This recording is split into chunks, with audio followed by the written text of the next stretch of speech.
one of the most abused visa systems in our current immigration system has been the H-1B non-immigrant visa program.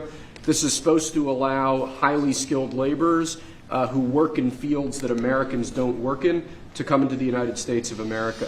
What this proclamation will do is raise the fee that companies pay to sponsor H-1B applicants to $100,000. This will ensure that the people they're bringing in are actually very highly skilled and that they're not replaceable by American workers. So it'll protect American workers, but ensure that companies have a pathway to hire truly extraordinary people and bring them to the United States to work. We need workers. We need workers. We need great workers. And this pretty much ensures that that's what's going to happen. I think, Sean, do you agree with that? Well, they're $100,000 per year. So the whole idea is no more will these big tech companies or other big companies train foreign workers. They have to pay the government $100,000, then they have to pay the employee. So it's just not economic. If you're going to train somebody, you're going to train one of the recent graduates from one of the great universities across our land, train Americans, stop bringing in people to take our jobs. That's the policy here, $100,000 a year for H-1B visas, and all of the big companies are on board. We've spoken to them about the gold card. They love it. They love it. They really love it. They need it. Go ahead, Sean. Mr. President, it seems like there's two categories of visa programs. The H-1B, that a lot of people believe take American jobs, and then the gold card and programs like EB-5 that add value and jobs to America. Is that sort of how you look at the visa program? Well, ideally, look, if somebody's got the people, they're not going to want to spend $100,000 as an example in your second category. So it's not taking jobs. And we need certain jobs. We need certain skill jobs that we don't have. But they won't be taking jobs because, you know, ideally the people aren't going to want to, they're not going to investing in America. Right, that's right. So that's what I'm asking. They're really investing in in America. America. You have two categories. One, the Secretary left the gold card and EB-5 that create jobs, add investment, and there's other ones that seem to take, you know, whether it's a J1 and O or an H-1B that take U.S. jobs. Yeah. So one of the biggest things that happened during the election is people were complaining that, hey, Trump, if you're going to crack down on immigration, you also need to crack down on people that are outside of the United States of America, and they bring them here and then they send their money back home as a result of working for these big tech companies, and they get them at a subsidized price. Well, that no longer is going to happen. Now, instead of companies paying $1,000 in order to bring over a worker and then paying them lower money while at the same time, you know, trading out an American job, if you want to do that, you got to pay $100,000 a year, and it's more incentivized for you to hire American workers. And so Trump is solving for that. And this is why we asked for this. This is what we voted for.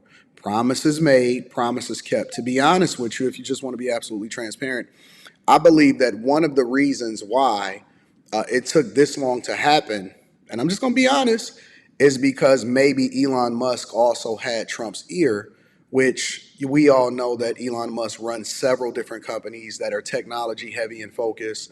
Tesla, which is not just about the cars, is also about the robots, is also about the autonomous driving. Grok, SpaceX, Starlink, Neuralink, so on and so forth. And I'm sure there's probably other companies that we don't even know of.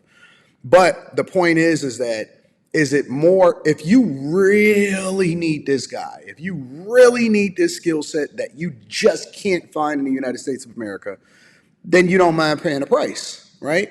But it's more incentivized because, see, this doesn't just happen at the tech companies, right?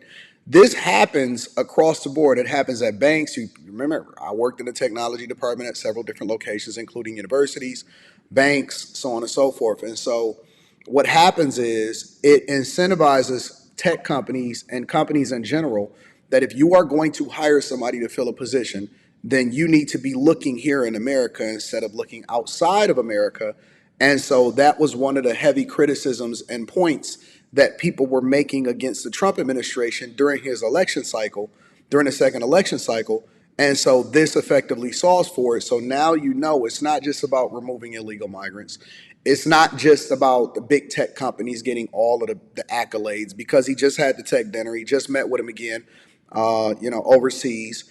This is about American workers, and they are on board. And if you are going to invest billions and billions of dollars in somebody, in people, you don't invest it in the people that then take it back to their home country.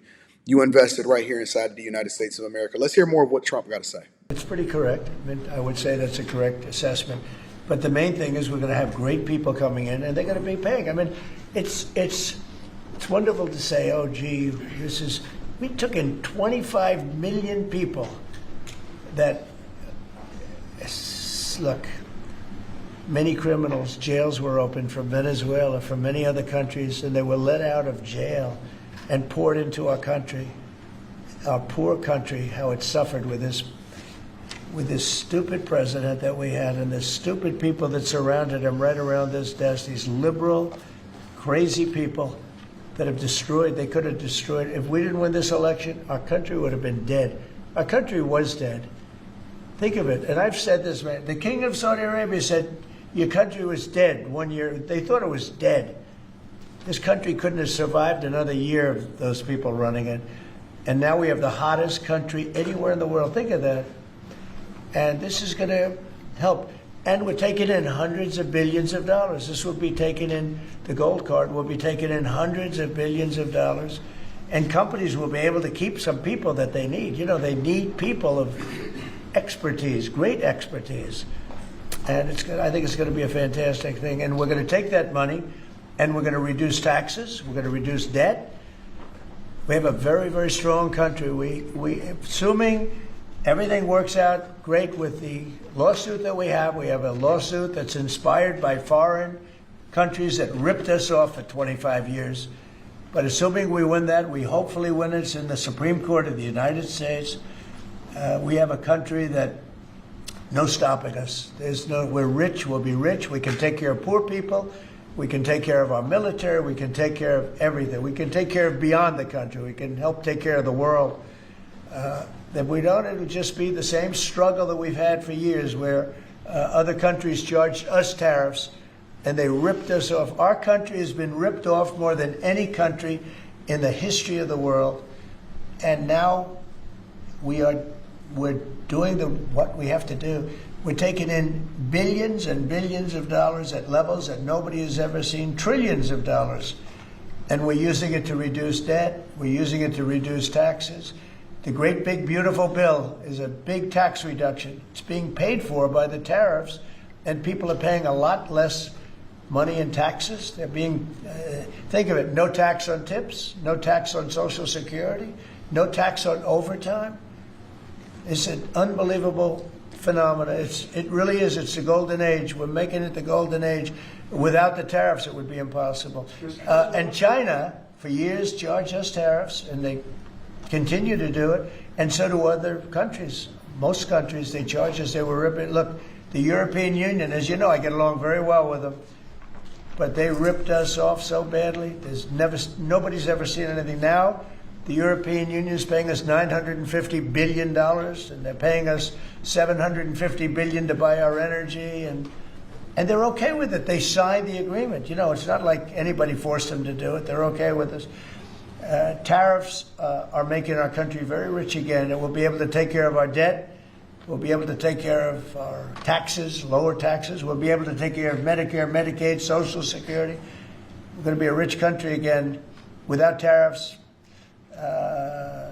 we'd be in very big trouble. H-1B visas are sometimes used by people, H-1Bs are sometimes used by people already in the country legally. On other visas or student visas, does this apply to them or to renewals, or does it only apply to people applying for the first time from abroad? Renewals, first times, the company needs to decide, is that person valuable enough to have $100,000 a year payment to the government, or they should head home and they should go hire an American. The whole idea, it's annual, and it's for total. It can be a total of 6 years. So $100,000 a year, so either the person is very valuable to the company and America, or they're going to depart and the company's going to hire an American, and that's the point of immigration. A lot of people don't realize that these companies, these big tech companies, I don't know if you've ever been in a position to where you've had these jobs. They pay a crazy amount of money to American workers, whether it be combination of bonuses, equity, and base pay, so on and so forth. So if the person is that valuable, if they're that valuable, Mark Zuckerberg is recruiting people and giving them hundreds of millions of dollars in order to come over and do their AI job. Cool. Then you shouldn't be paying $1,000 fee just to be able to have them come over from a different country if that's what it is that they're doing. You should be paying at least $100,000 a year to the federal government for 6 years in order to do so. You know, like, I don't feel sorry for these huge tech companies. I've worked with people that outsource or companies that have outsourced, and you know, you had to work with a remote team and so on and so forth. Overseas, they work in opposite hours or whatever, and you know, they weren't even as good as as you would think that they are. But it's cost cutting move. You know what I'm saying? So let me know what y'all think inside of the comments. I think that it's a great deal. I don't know why anybody, even if you're a liberal, would object to something like this. Let me know what y'all think. Well, yeah, dude, they be protesting for illegal migrants. Let me know what y'all think inside of the comments. Make sure y'all tap into the Patreon. Link is in the description. TJ and Lee, 40% off your first order, 20% off for life. I love you. I appreciate you. I'm holler at you guys later. Peace.